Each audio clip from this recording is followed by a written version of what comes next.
Thanks, Brian. Hey, I wanted to pick up a little bit more about having backup energy. Specifically today, I'll talk a little bit about propane. Sharing some of the things that I've learned over the years and passing them on and may help you. First, you'll notice I have some propane tanks. They could be expensive. What I did is I actually looked on Craigslist and other marketplaces for people giving them away. Or maybe they're a couple of them I paid $5 or $10 for. Took them and did a propane exchange at a local hardware store. It was just a cheaper way to get propane tanks. Then one of the things I found is that there's always pallets being given away. So I got a bunch of free pallets and I built a little propane storage area. Just drilled it together. That way keeps it out of the elements for the most part and also keeps them from direct heat. I have another piece I put in front of it here. Can't see it, but up in there I have a bicycle lock cable, and I put them all together. A little bit of security on them. Obviously, the backyard would keep locked.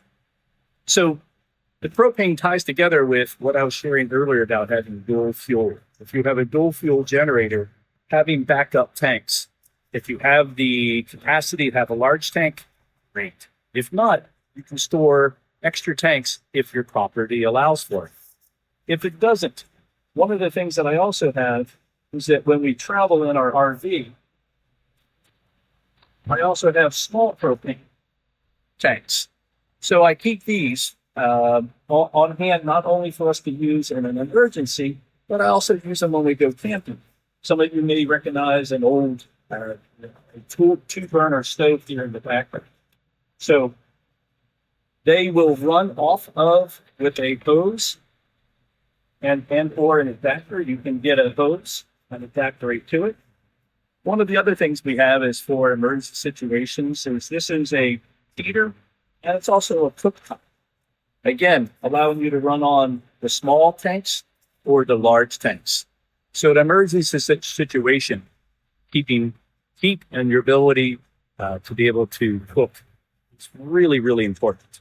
Again, just a few ideas, how to pick them up economically, how to store them safely, securely, and then a couple different applications of how to use them, whether it be for heating or for cooking.